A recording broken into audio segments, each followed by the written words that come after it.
कि जो रागी जीव है उसे यदि राग को छोड़ना है तो वे तीर्थंकर के उपदिष्ट प्रवचनों को सुने, उनके तत्वों को अभ्यास करेगा तो निश्चित रूप से उसको वैराग्य की झलक झलकेगी।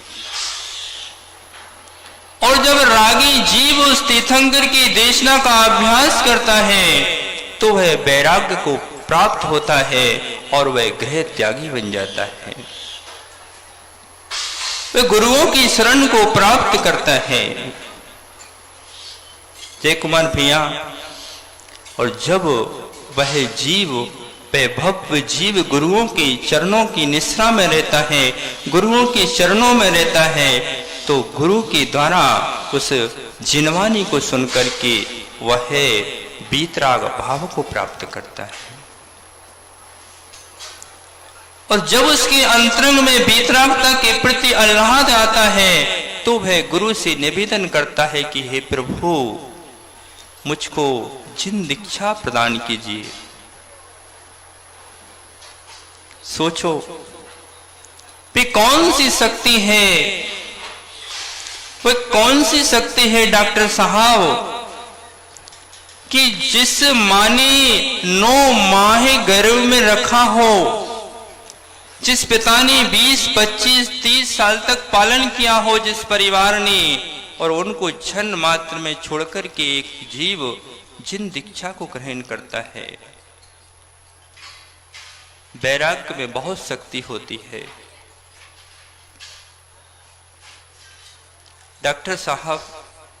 जब आत्म कल्याण की प्यास अंदर में होती है, जब व्यक्ति का मान लो कि कंठ सूखता है माताओं, तो तुम पानी की खोज करते हो, कितनी भी दूर पानी हो तो आप भर कर के लाते हो अपने कंठ को तर करने के लिए।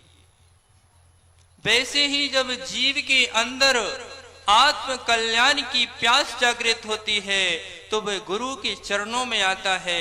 फिर उसको ये नहीं लगता है कि गुरु 1000 किलोमीटर हैं कि 500 किलोमीटर दूर हैं। इतनी भीषण गर्मी में यदि आप कोई छत्तीसगढ़ से, कोई राजस्थान से, कोई बिहार से, ये क्या है? ये अंदर की आत्म कल्याण की प्यास है जो तुम्हें गुरुओं के चरणों में लेकर के बिठाल दी है। और यदि अंतरंग में आत्म कल्याण की प्यास न होती तो ऐसी भीषण गर्मी में आप यहां पर नहीं आ सकते थे। और जिस जीव की भवितव्यता निकट नहीं है, जिस जीव की अभिषेक भैया, जिस जीव की भवितव्यता निकट नहीं है, उसके सामने तीर्थंकर भी आ जाए तो वह जिनवानी को नहीं सुन सकता है,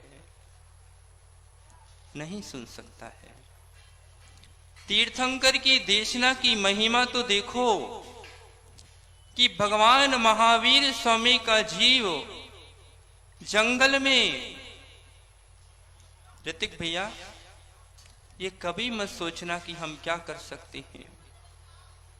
जिनेंद्र प्रभु का एक शब्द भी हमारे कान में पड़ गया तो वह भी हमारे लिए आत्म कल्याण का साधन बन सकता है। एक शब्द बोल रहा हूं मैं, एक शब्द भी हमारी आत्मा की अतिशय भैया, एक शब्द भी हमारे कर्णों में उतर गया तो वह भी हमारी आत्म कल्याण का साधन बन सकता है। 2 रिद्धिधारी मुनिराज जंगल से विहार, आसमान से विहार कर रहे थे। उन्होंने देखा एक सिंह एक हिरण को अपने पंजों से उसके पेट को फाड़ दिया उसने। वो कौन था? अतिशय भैया, एक सिंह ने, एक क्रूर प्राणी ने एक हिरण के पेट को अपने क्रूर पंजों से फाड़ दिया। वो जीव कौन था मालूम है आपको?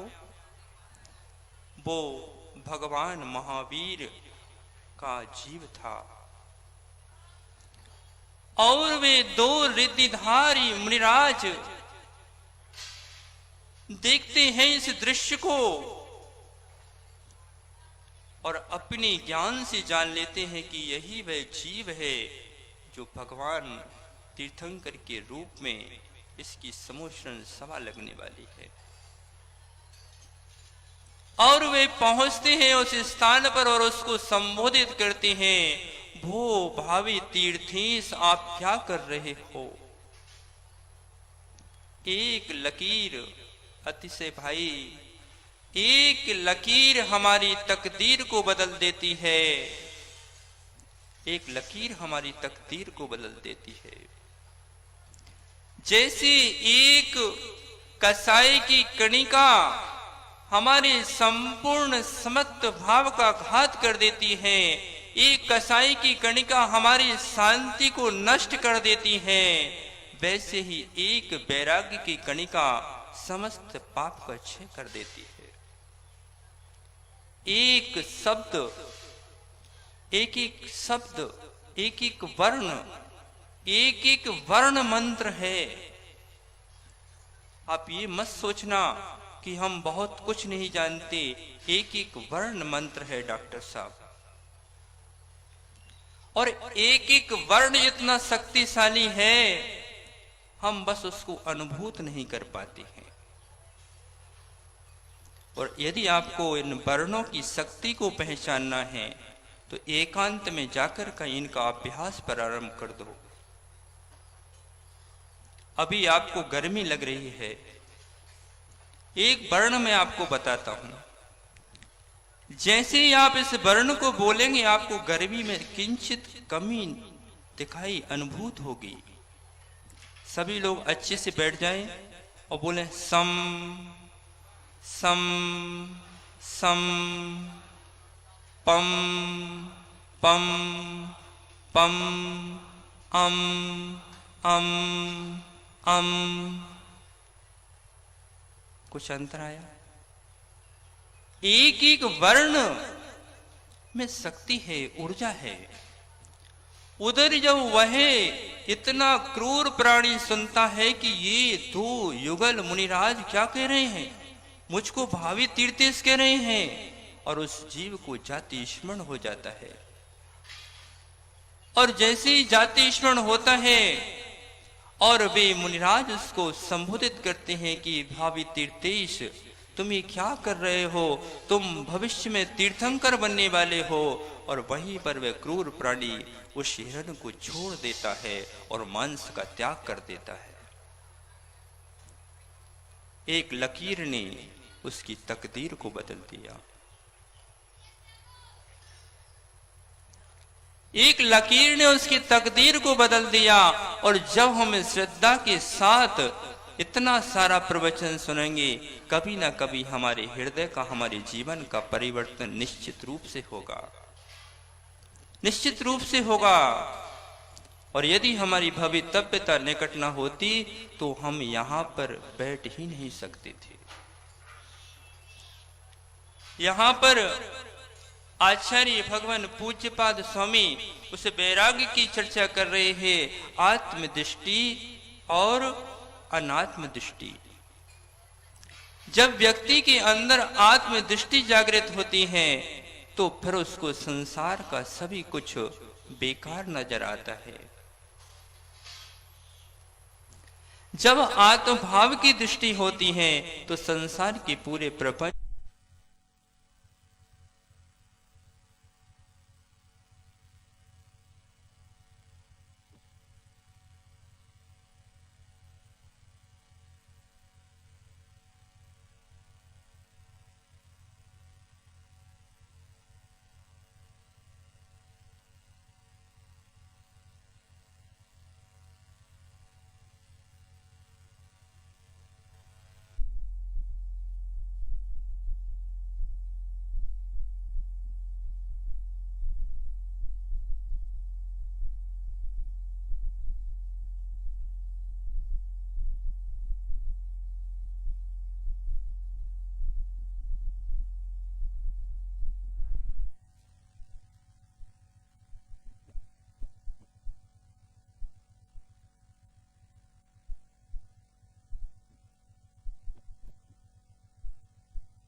आत्म भाव, आश्रव भाव।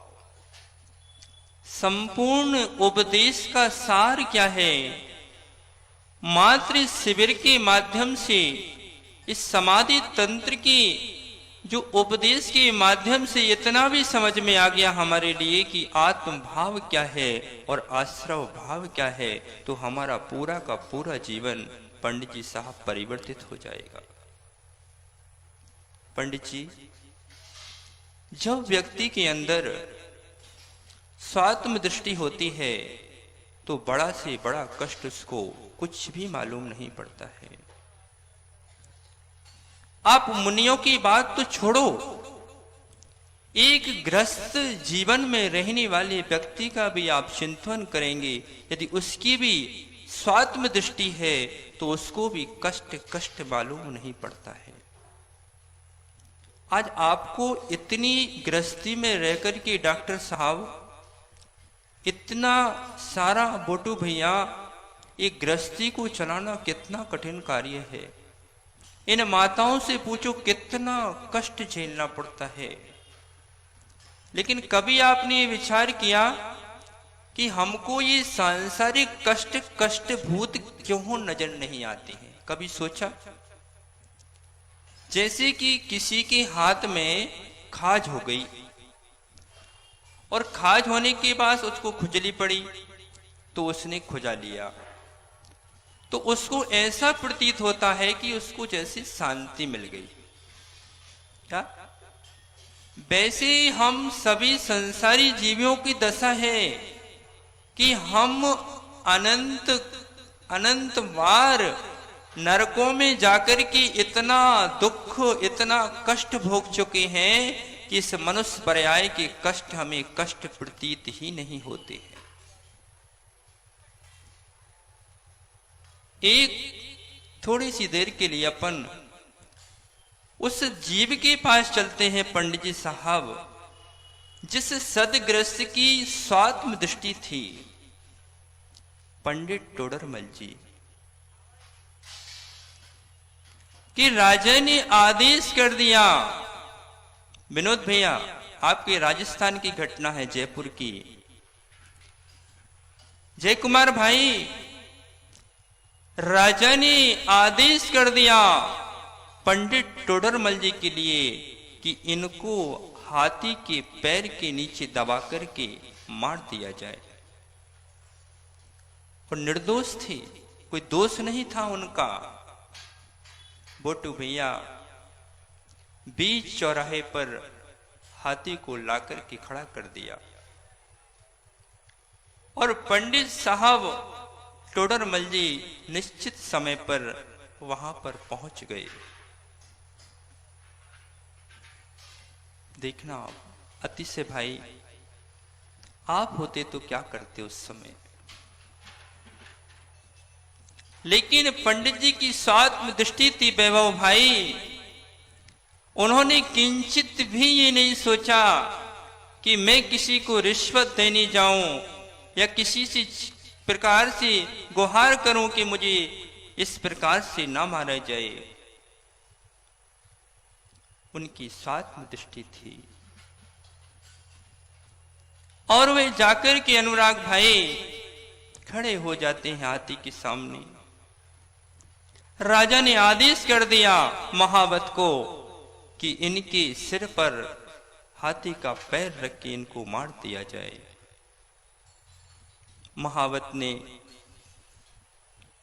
अंकुश के माध्यम से हाथी को निर्देश किया कि अपना पैर पंडित जी के सिर पर रख दो। लेकिन डॉक्टर साहब, एक बार सज्जन अपनी सज्जनता छोड़ दे, लेकिन दुर्जन अपनी दुर्जनता कभी नहीं छोड़ता है। तुम सांप को कितना ही दूध पिलाओ, वो जब उगलेगा तो विष ही उगलेगा। एक ईर्ष्यालु भी इसी तरह होता है कि जानवर जो होता है कितना क्रूर होता है, वह अपनी क्रूरता छोड़ सकता है, लेकिन क्रूर मानव ऐसा होता है कि अपने उपकारी का भी अपकार करने खड़ा हो जाता है। वह हाथी भी अपनी आंखों से टप टप आंसू गिरा रहा था, क्योंकि मनुष्य से ज्यादा संवेदनशील जानवर होता है। जब भूकंप आता है तो सबसे पहले भूकंप आने के पहले प्राणी भागने लगते हैं जानवर, क्योंकि उनको अनुभूत होने लगता है कि भूकंप आने वाला है। भले ही मूक प्राणी कुछ बोल ना पाए जय कुमार भाई, लेकिन उसको बोध होता है कि ये व्यक्ति निर्दोष है। हाथी को आदेश दे दिया गया कि आप इस पर पैर रख दो। हाथी घंटे भर तक अंकुश को सहन करता रहा, परंतु उसने पैर पंडित जी पर नहीं रखा। पंडित जी को भी, पंडित जी ने उस हाथी को संबोधित किया कि तू तो राज आज्ञा का पालन कर, तू क्यों विकल्प करता है। और हाथी ने पंडित जी के ऊपर पैर रख दिया और प्राण पखेरु उड़ गए। तो ये होती है स्वात्म दृष्टि कि मौत से भी नहीं डरे। और इस जीवन का बोटू भैया भरोसा क्या है? समुद्र में पड़े रत्न का मिलना फिर भी संभव है, परंतु इस संसार में पंडित जी साहब पुनः मनुष्य भव का मिलना कितना दुर्लभ है। और डॉक्टर साहब, मनुष्य भव का मिलना फिर भी संभव है, लेकिन निर्घंत योगी की दशा का मिलना बहुत कठिन है। लेकिन निर्घंत दीक्षा भी मार्ग है, मार्ग का फल नहीं है। पंडित जी भूल मत कर लेना, निर्घंत दीक्षा भी मार्ग है, मार्ग का फल नहीं है। मार्ग का फल तो मोक्ष है। निर्घंत मुनि बनकर के स्वात्म दृष्टि होना ये बहुत बहुत दुर्लभ है। दीक्षा लेना बहुत सरल है। अतिशय भाई, दीक्षा लेना बहुत सरल है, परंतु जिस दिन दीक्षा ली वैसे परिणामों को अंत समय तक बनाए रखना अत्यंत कठिन है। यहां पर वैराग्य की चर्चा हो रही है। हमारे सामने तो कोई भी घटना घट जाए तो हमको वैराग्य होता ही नहीं है। राजकुमार तीर्थंकर आदिनाथ स्वामी ने नृत्य चल रहा था और एक नृत्यांगना की मृत्यु हो गई। सौधर्म इंद्र ने आकर के हूबहू वैसी की वैसी एक दूसरी नृत्यांगना वहां पर खड़ी कर दी। और जैसे ही उन्होंने देखा कि अरे मृत्यु हो गई, नृत्य करते करते मृत्यु हो गई, उनको वैराग्य उत्पन्न हो गया। मौत का क्या भरोसा है पोटू भैया, कि जो श्वास हमने अंदर ली है कि हम वो छोड़ पाएंगे, कोई गारंटी है क्या? हम अपने घर से शिविर में बैठने आएंगे, घर वापस पहुंचेंगे, इसकी कोई गारंटी है क्या? कोई गारंटी नहीं है। ये तो गिरती हुई दीवार है। डॉक्टर साहब, जय कुमार भैया, ये जो शरीर है ये गिरती हुई दीवार है कि कोई मिट्टी की घर था और किसी ने उस घर में से, उस दीवार से थोड़ी सी मिट्टी निकाल ली। और कहां से निकाली? जड़ से, नीचे से मिट्टी। अब वे दीवार कब गिर जाएगी कोई पता नहीं है। ऐसी जो अपनी देह है इसमें इतनी बीमारियां लग चुकी हैं, इतनी बीमारियां रहती हैं, कब हमारे प्राण पखेरु उड़ जाएंगे कोई पता नहीं है। इसलिए ज्ञानियों, जो जिस अवस्था में हैं अपना आप सकेलना प्रारंभ कर दो, संकुच प्रारंभ कर दो, बोलना कम कर दो, हलन चलन कम कर दो, कसाय को मंद करना प्रारंभ कर दो, क्योंकि इस जीवन का कोई भरोसा नहीं है। यहां पर जो समाधि तंत्र ग्रंथ चल रहा है ज्ञानियों, ये आचार्य भगवान यही कह रहे हैं कि अब अपना संकुचन प्रारंभ कर दो। जो हमने जीवन में फैलाया था उसको कम करना प्रारंभ कर दो, क्योंकि आचार्य भगवंत कहते हैं, जो आचार्य अपने जीवन में, आचार्य सोमदेव सूर्य ने एक बहुत अच्छी बात लिखी कि जो दिगंबर आचार्य होते हैं उन्होंने अजीब सी ही परिभाषा लिखी उनकी। जब मैंने ये परिभाषा पढ़ी तो मैंने कहा ऐसा तो नहीं कुछ गड़बड़ हो गया हो, 3-4 बार पढ़ी। उन्होंने क्या लिखा वहां पर कि जो क्रिया कांड में प्रधान होते हैं वे दिगंबराचार्य होते हैं। क्या लिखा? क्रिया कांड में प्रधान होते हैं। क्रिया कांड क्या? दीक्षा देना, शिक्षा देना, ये क्या है? ये अध्यात्म नहीं है, ये क्रिया कांड है। तो एक दिगंबर आचार्य को भी जब अपने जीवन का अंत आता है तो ये सब क्रिया कांड छोड़ना पड़ता है। ये मत सोचना उधर अकलंक देव ने लगा प्रपंच रहितो गुरु, तो ये कभी मत सोचना कि यहाँ कौन से प्रपंच, ये मत सोचना कि कोई आचार्य मुनि कोई दुकानदारी के प्रपंच कर रहे हों। अरे जो शिष्यों को शिक्षा दीक्षा दे रहे थे, संचालन कर रहे थे, यही उनका प्रपंच था और इसको भी छोड़ने का आदेश दे रहे हैं। क्या कर रहे हैं? इसको भी छोड़ो भैया और अपने में सीमित हो जाओ। अपने में क्या हो जाओ? सीमित हो जाओ। तो जब आदिश्वर तीर्थंकर ने राजकुमार अवस्था में एक नर्तकी की मृत्यु देखी तो उनको प्रतिबोध हो गया। और उधर अजितनाथ स्वामी का आपने पुराण पढ़ा होगा, कोई बताएगा कैसी बैराग हुआ उनको? अजितनाथ स्वामी ने जो बरसात में बिजली तड़कती है उसको जैसे ही तड़कते हुए देखा कि अरे ये क्या, क्षणिक में तड़की चमक दिखी और चमक उनको वैराग्य हो गया और उन्होंने जाकर के दीक्षा को धारण कर लिया। चंदा प्रभु स्वामी ने दर्पण में मुख देखा। अरे भैया, कभी आपने विचार किया डॉक्टर साहब कि आप वृद्ध कब हो गए युवा से? बोटू भैया, आपने कभी किस दिन आप वृद्ध हुए ये बताओ। नहीं बता पाओगे?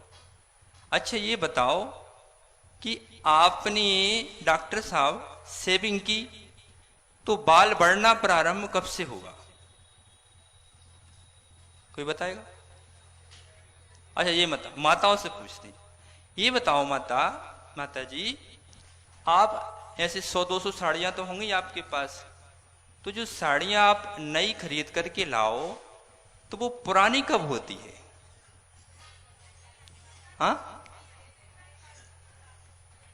जैसे आप नई साड़ी खरीद करके लाए वो जैसे बनी है उसी समय से पुराना होना प्रारंभ हो गया है। आपने लेजर से दाढ़ी को बनाया, आपकी दृष्टि में नहीं आ रहा है, लेकिन बाल बढ़ना प्रारंभ हो चुके हैं। वैसे ही ज्ञानियों, मरण कब होगा? प्रति समय आयु की निश्चय घट रहे हैं, प्रति समय आयु के निश्चय घट रहे हैं। अरे साधना की वैभव भैया, जब कोई साधक होता है तो अपनी साधना से उसको मालूम पड़ जाता है कि अब मेरी मृत्यु बहुत करीब है। और जब किसी साधक की दृष्टि में आ जाता है कि मेरी 12 वर्ष की आयु शेष है, तो वह जाकर के किसी आचार्य भगवंत से संलेखना को धारण करता है। लेकिन आप सबको मैं संलेखना समाधि ग्रंथ के माध्यम से, जिसको समाधि शतक भी कहा है, इसका दूसरा नाम क्या है? समाधि शतक। आप कैसे जानोगे डॉक्टर साहब? चलो आप तो डॉक्टर हैं, आप तो फिर भी बता दोगे, जान लोगे अब हमारी मृत्यु करीब है। तो भैया विनोद भैया, आप कैसे, आप किसी भी चीज में लॉजिक नहीं लगाते आप लोग, सबसे बड़ी बात यह है। अनुराग भैया, कुछ भी काम करते हैं ना आप लोग, तो ये लॉजिक कभी नहीं लगाते, कर क्यों रहे हैं? जैसे कि आप लोग प्रतिदिन मंदिर में तिलक लगाते हो कि नहीं लगाते माथे पर? कभी आपने विचार किया कि ये तिलक क्यों लगाते हैं? कभी सोचा? बस लगाते आए हैं बचपन से। उसका कुछ लॉजिक भी समझो कि जब चंदन का तिलक हम माथे पर लगाते हैं तो उसके माध्यम से हमारे माथे की जो गर्मी है वो शांत होती है। और दूसरा क्या है, आपने बुजुर्गों के मुख से सुना होगा, जब किसी का मरण होता है तो बोलते हैं ठंडा हो गया। क्या हो गया? ठंडा हो गया। मतलब इसके शरीर में जो गर्मी थी वो शांत। और ज्ञानियों, जैसे किसी ने तिलक लगाया,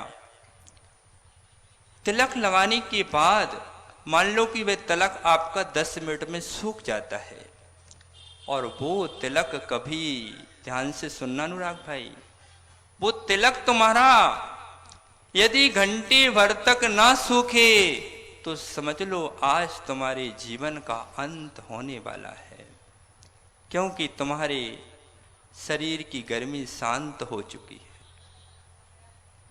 भैया विदिशा वाले भैया, आ रहा है समझ में? आप कितनी बार स्नान कर चुके होगे?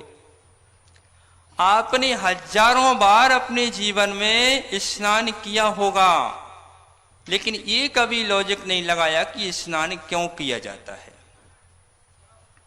अपन तो बनिया लोग हैं ना, तो अपन तो ऐसा काम है, बनिया लोगों का 1 रुपए की 3 अठन्नी मांगते हैं। तो कोई भी काम करो पंडित जी साहब, तो उसमें भाई 1 के 3 तो होना चाहिए ना। व्यापार किया तो 1 के 3। यदि आचार्य भगवान बता रहे थे कि बनिया का लड़का गिरेगा तो समझ लो कि वो ठोकर से नहीं गिरा है, कोई ना कोई कारण उसमें अवश्य है। तो आचार्य भगवान ऋष्ट शास्त्रों में एक ऋष्ट दिया उन्होंने कि यदि आपने स्नान किया पंडित जी साहब और आपका वक्ष स्थल सूख गया,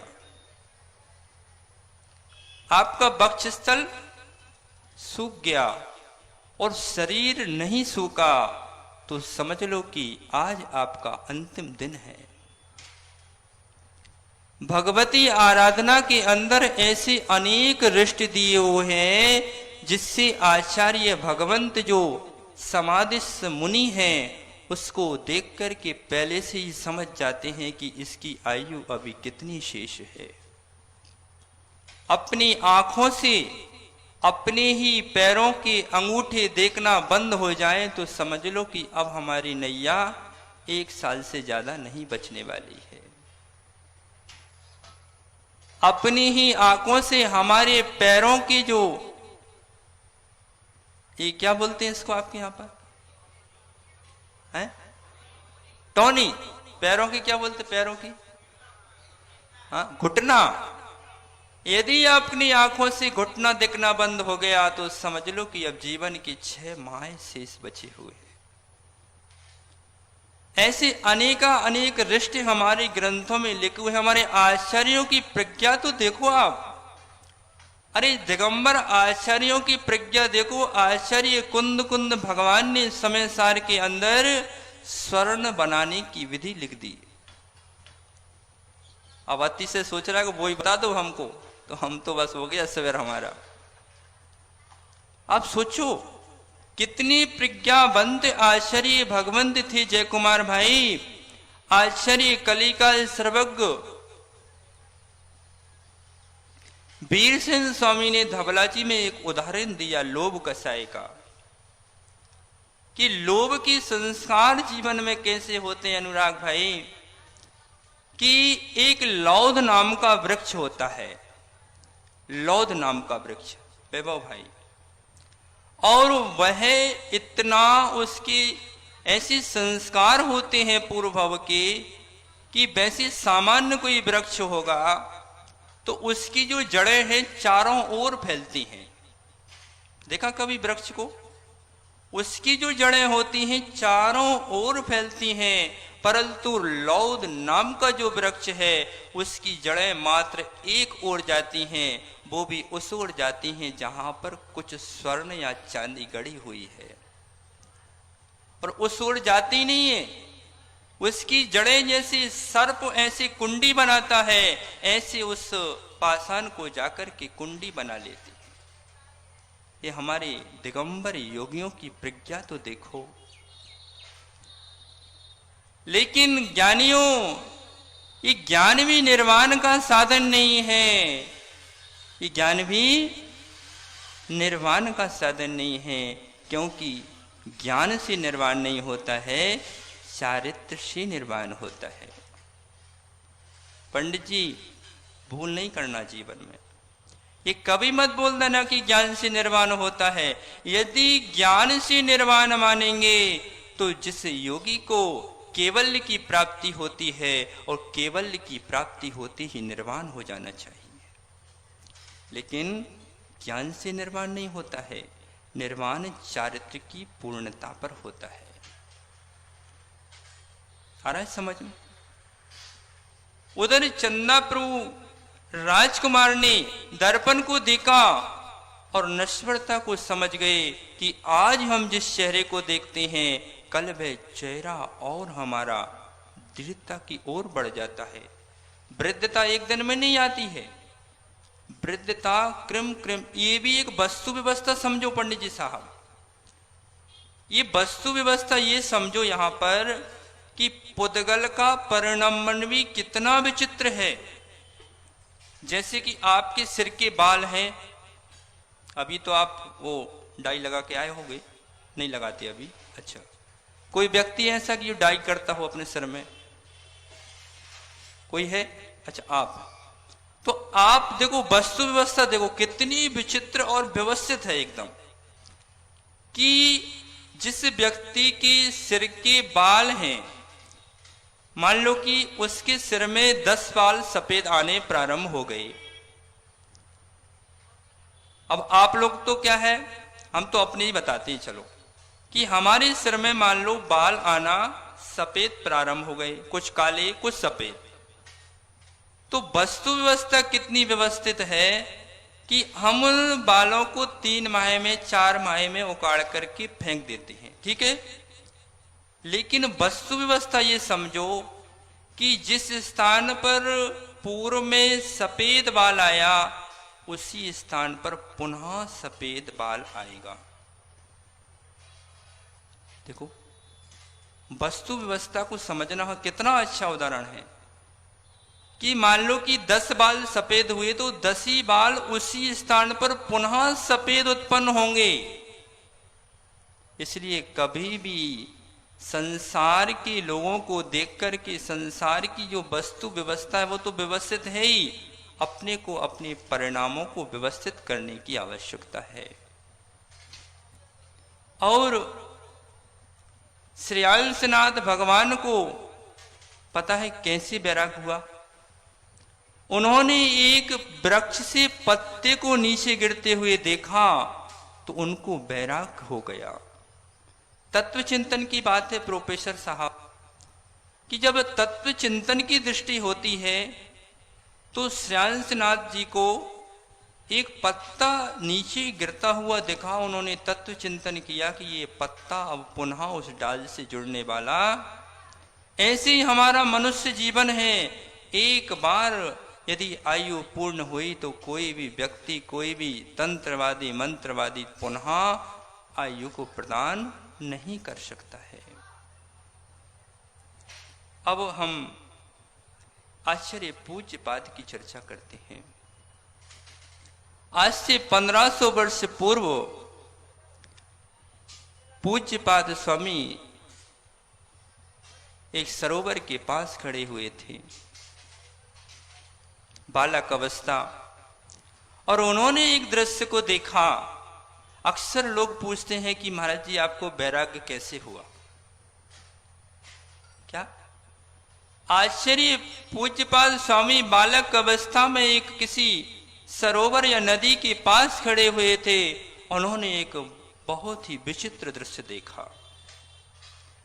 उन्होंने देखा कि एक सर्प के मुख में मेढक है और मेढक के मुख में एक छोटी सी मछली है।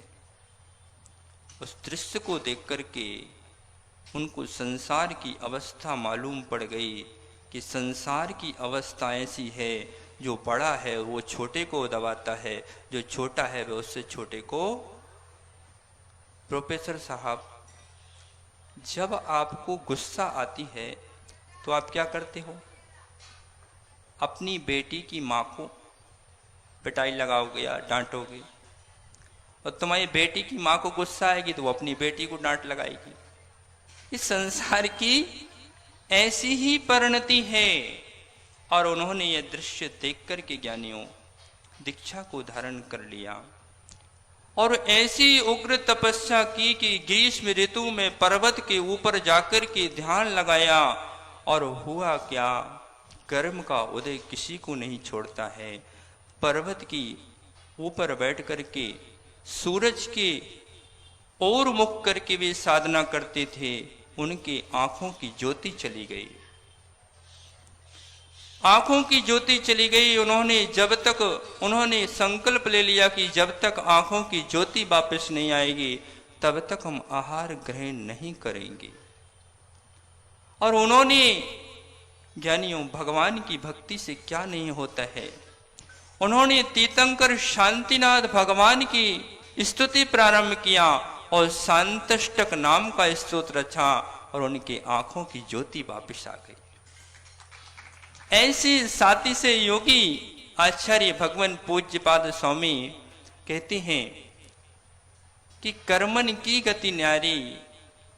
कैसा है ये संसार, कर्मन की गति न्यारी। मोटे पेड़ पर कद्दू भारी, पतली बेर पर। मोटे पेड़ पर अमिया छोटी और पतली बेल पर कद्दू भारी। ये कर्मन की गति न्यारी। कि देखो विचित्रता, देखो आम का पेड़ कितना बड़ा है और उस पर फल कैसे लगते हैं। जामुन का पेड़ कितना बड़ा है और उस पर फल कितने लगते हैं। और कद्दू इतना बड़ा होता है, वो कहां पर लगता है? वो बेल पर लगता है। ये कर्मों की विचित्रता है। इसलिए इस कर्मों की विचित्रता को जान करके हमें अपने आत्म कल्याण में प्रवृत्ति। तो यहां पर आचार्य भगवान लघु समय सार इस समाधि तंत्र समाधि शतक में कल हमने मंगलाचरण किया था। सभी लोग निकाल लेंगे मंगलाचरण, उसका हम अर्थ करेंगे। यहां पर आचार्य भगवान सिद्ध परमात्मा की भक्ति कर रहे हैं। कहा है कि नहीं कृतमुपकारः साधमा विस्मरन्ति। जो साधु पुरुष होते हैं वो अपने उपकारियों का उपकार को कभी नहीं भूलते हैं। वे अपने इष्टों की आराधना निश्चित ही करते हैं। यहाँ आचार्य भगवान पूज्यपाद स्वामी मंगलाचरण के रूप में उन्होंने सिद्धों को स्मरण किया और कह रहे येन आत्मा, जिसके द्वारा यह आत्मा आत्मेव आत्मा रूप से ही अबुध्यत जाना गया है। च और अपरम अन्न को अन्न रूप जाना गया है। परत्वेन एवह पर रूप से ही अबुद्धति जाना गया है। किनकी वंदना कर रहे हैं?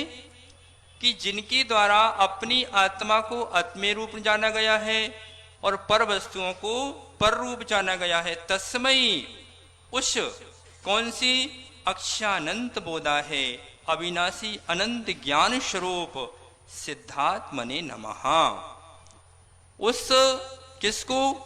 जो अनंत ज्ञान स्वरूप अविनाशी आत्मा है, उन सिद्ध परमात्मा को मैं नमस्कार करता हूं। कौन कर रहे हैं? पूज्यपाद स्वामी उन सिद्ध परमात्मा को यहां पर नमस्कार कर रहे हैं। अब हम दूसरा श्लोक पढ़ेंगे इसी का 4 नंबर पृष्ठ पर। यहां पर आचार्य भगवान पूज्यपाद स्वामी मंगलाचरण में उन्होंने सिद्ध परमात्मा को नमस्कार किया और यहां पर आचार्य भगवान अरिहंतों को नमस्कार कर रहे हैं। आचार्य पूज्यपाद स्वामी जो थे, उनके पास आचार्य कुंद का पूरा साहित्य मौजूद था और उनकी जो समाधि तंत्र ग्रंथ है, ऐसा प्रतीत होता है जैसे कि उन्होंने आचार्य कुंद के मोक्ष पाहुड़ को परिवर्तित अपनी संस्कृत भाषा में कर लिया हो। मोक्ष पाहुड़ की कम से कम 20 गाथाओं का पद्यानुवाद इस समाधि तंत्र ग्रंथ में है। उन्होंने जो मंगलाचरण किया, आज हूबहू उसी दृष्टि का मंगलाचरण आचार्य कुंद ने अपने मोक्ष पाहुड़ में किया। अब यहां पर आचार्य भगवान पूज्यपाद स्वामी अरिहंतों की वंदना कर रहे हैं, क्योंकि जो निदत्तित निकाचित कर्म होते हैं, जो तपस्या से भी क्षय को प्राप्त नहीं होते हैं, वे कर्म भी अरिहंत की भक्ति से क्षय को प्राप्त हो जाते हैं। दूसरा श्लोक का अपन श्लोक वाचन करेंगे सभी लोग। जयंती यस्सा बदतोपि भारती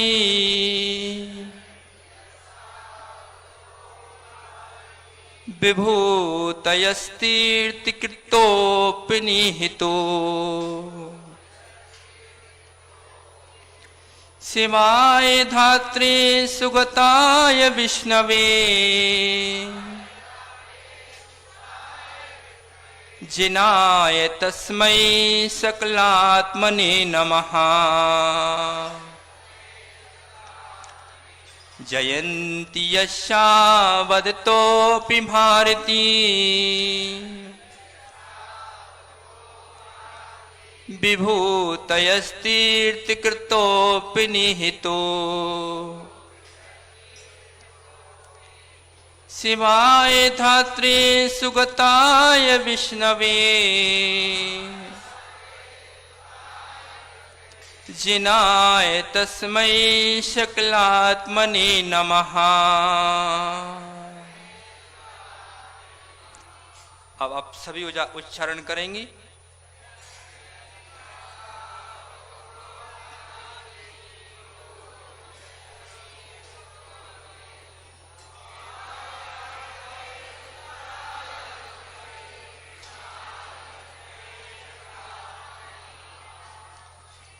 यहां पर आचार्य भगवान समाधि तंत्र ग्रंथ में अरिहंतों को नमस्कार कर रहे हैं। किसी कवि ने लिखा है कि जब चिंतो तब सहस फल लखा गमन करे कोटि कोटि अनंत फल जब जिनवर दर्शे। अनुराग भाई, जब चिंतो तब सहस फल। प्रोफेसर साहब कि जब कोई भव्य जीव अपने घर में बैठा हुआ है पंडित जी साहब, और उसने चिंतन किया कि मुझे जिनेश्वर देव की दर्शन को जाना है, तो जब चिंते तब सहस फल। हजारों हजारों उपासों से जो पुण्य की प्राप्ति होती है, उससे अधिक पुण्य की प्राप्ति एक बार जिनेंद्र के दर्शन के चिंतन मात्र से होती है। जब चिंतो तब सहस फल लखा गमन करे। और जब कोई भव्य जीव जिनेंद्र भगवान के दर्शन के लिए गमन प्रारंभ करता है, उनके दर्शन के लिए चलना प्रारंभ होता है, लखा गमन करे तब लाखों लाखों उपवासों का फल उसको प्राप्त होता है। और कोटि कोटि अनंत फल जब जिनवर दर्शे, और जो भव्य जीव जिनेंद्र प्रभु के भक्ति भाव से दर्शन करता है तो उसको करोड़ों करोड़ों उपवासों का फल प्राप्त होता है। ऐसी महिमा है जिनेंद्र प्रभु की। अब किसी के मन में विचार आ सकता है कि भाई भगवान को रखने की क्या आवश्यकता है। तो भगवान की तो बहुत दूर की बात है। पुराणों में आपने पढ़ा होगा कि एक चंद्रकांत मणि होती है। यदि चंद्रकांत मणि को आपने अपने भवन में लाकर के रख दिया तो आपका भवन इतना शीतल हो जाएगा कि आपको ठंडी लगने लगेगी गर्मी में। उस इतनी सी मणि का प्रभाव है कि पूरी भवन को वह शीतल कर देती है। यह पुद्गल का प्रभाव है पंडित जी साहब। जो लोग कहते हैं कि निमित्तों से कुछ नहीं होता है, लेकिन निमित्तों के बिना भी कुछ। एक सूर्यकांत मणि होती है, कितनी भी ठंडी हो, उस सूर्यकांत मणि को आपने अपने भवन में रख दिया तो आपके भवन में ठंडी की महसूस नहीं हो सकता। उसकी इतनी ऊर्जा रहती है। अब छोड़ो, अपना तो इतना पुण्य नहीं है कि उनको अपन देख पाए। अपन तो वर्तमान की बात करते हैं। डॉक्टर साहब, कोई किराने का व्यापारी है यहां पर? अच्छा, ये है। एक हरिया तूता आता है, एक नीले कलर का पत्थर अभी मार्केट में मिलता है। वो विष होता है, विष जो खुजली होती है, छाछ होती है, खाज वगैरह, उसकी औषधि में काम आता है। यदि कोई व्यक्ति असली हरिया तूता लाकर के एक डल्ली अपने भवन में रख दे तो उसके घर में नाग प्रवेश नहीं कर सकता है। इतनी, मतलब कहने का अर्थ ये है कि इतनी पुद्गल का प्रभाव देखो आप। चलो, आप हरिया तूता नहीं लगो, आप मच्छर भगाने की दवाई तो लगाते होगे, हैं? अरे माताओ, वो आप खींचते हो, क्या खींचते हो? लक्ष्मण रेखा, है ना? कितने जीव मरते हैं पता है आपको? तो ये दृष्टि देखो कि भगवान की प्रतिमा रखने का प्रभाव क्या है कि दर्शन मात्र से, जहां पर क्या दर्शन मात्र से एक मेढक को, प्रभु के दर्शन की महिमा देखो प्रोफेसर साहब। एक मेढक को जाति स्मरण हुआ और उसने सुना कि यहां पर भगवान महावीर का समूचरण लगा हुआ है, और वह बेचारा मेढक क्या करता? हम तो द्रव लेकर के मंदिर भी जा सकते हैं, लेकिन उस मेढक ने सोचा कि अब मैं क्या करूं, प्रभु के द्वार पर खाली हाथ कैसे जाऊं? तो उसने क्या किया, एक पुष्प की एक पत्ती अपने मुख में दबा करके वह समूचरण की ओर जा रहा था। किस भाव से जा रहा था? कि मैं प्रभु के दर्शन करूंगा, और मध्य मार्ग में वह राजा श्रेणिक के हाथी के पग तले दबकर के मृत्यु को प्राप्त हो गया। और भगवान की भक्ति का प्रभाव देखो, वह जाकर के स्वर्ग में देव हो गया। और उधर उसने अपने अवधि ज्ञान से जाना कि मैं किसके प्रभाव से देव हुआ, तो उसको अवधि ज्ञान में झलका कि प्रभु की भक्ति के भाव से। प्रभु के दर्शन नहीं कर पाया था, लेकिन प्रभु की भक्ति के भाव से वह मेढक स्वर्ग में जाकर के देव हो गया। पंडित जी बहुत गहरा विषय है, आप समझना। मैं ये क्यों सुना रहा हूं अभी आपको पता चलता है। तंत्र की बात मैं आपको बता रहा हूं कि पूरा जो संसार है प्रोफेसर साहब, तंत्र मंत्र और यंत्र में घूम रहा है। आज की स्थिति ये है कि पूरा संसार तंत्र मंत्र और यंत्र में घूम रहा है। अब तंत्र की बात हमको समझना है कि तंत्र क्या होता है, कि समाधि तंत्र, इस शब्द में भी रहस्य है। तो तंत्र क्या होता है इसको समझना आप। वो देव जो था, जब उपवाद शैया पर देवों का जन्म होता है तो डॉक्टर साहब वहां पर अनेक देव और देवियां स्वर्ण आभूषण और वस्त्राभूषण लेकर के वहां पर स्वागत के लिए खड़े होते हैं। अब उस देव को जो वस्त्र दिए गए, आभूषण दिए गए, उसमें एक मुकुट भी दिया गया और उस मुकुट के मध्य में एक मेढक का चिन्ह बना हुआ था। और वह वस्त्र आभूषण पहन करके वह देव जाकर के समूह शरण में हाथ जोड़ करके खड़ा हो गया जाकर के, और वहां पर प्रभु की भक्ति कर रहा था।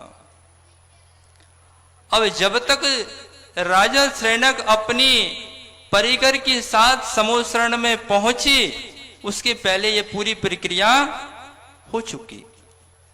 अब जब राजा श्रेणिक समूह शरण में पहुंचे और उनको तंत्र हो गया उनके ऊपर। क्या तंत्र हुआ कि सब उन्होंने, मुनिराज थे, आरिकाएं थी, तीर्थंकर भगवान थे, बहुत विभूति थी, लेकिन उस मेढक को देख करके उनको तंत्र हो गया।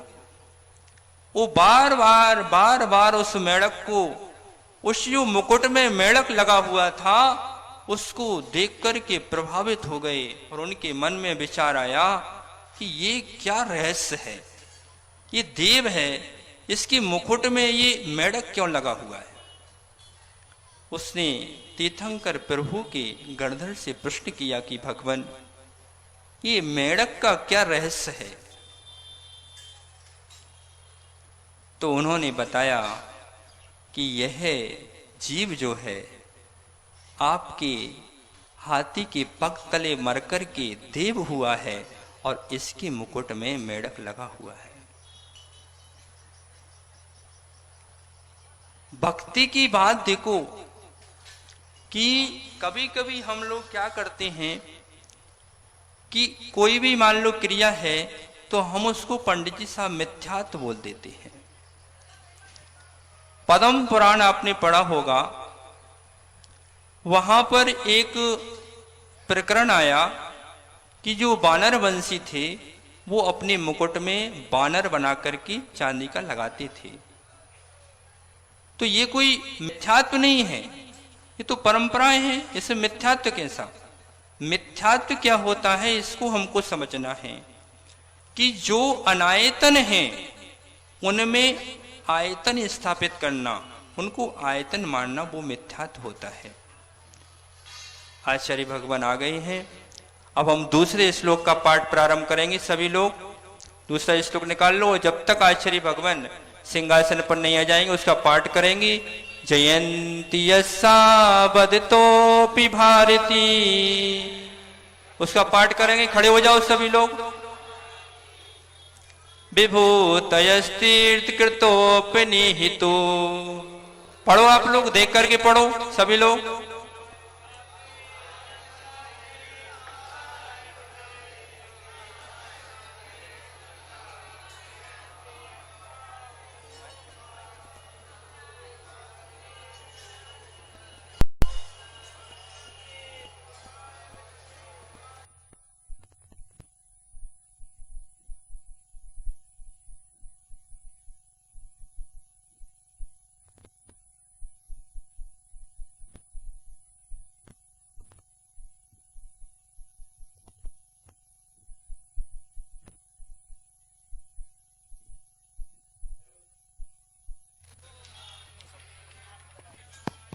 हेलो,